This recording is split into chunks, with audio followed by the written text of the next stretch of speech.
All right, now we're ready to download and install Python. The first thing I want you to do is to open up your browser and head over to python.org. On this page, under the downloads, you can see the latest version of Python. Currently, the latest version is 3.7. Chances are in the future, when you're watching this video, there is a newer version available. Don't worry, all the materials in this course will continue to apply with the future versions of Python. So go ahead and download Python and then run it. If you're on Windows, you're going to see this checkbox here, add Python to path. This is very important. Make sure to tick it. Otherwise, you're not going to be able to follow the course. So now go ahead and install it. Now let's verify that we have installed Python properly. If you're on Windows, here in this search bar, type CMD, which is short for command prompt.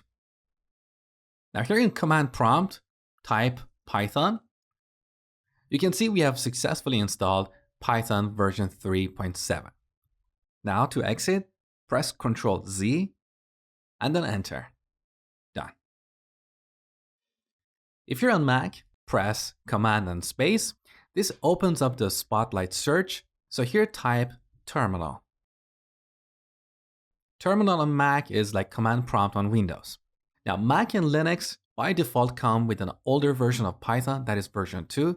So if you type Python, you can see Python 2 here. That's not what we want. So press Ctrl D to exit and then run Python 3. And this verifies that we have successfully installed Python 3.7.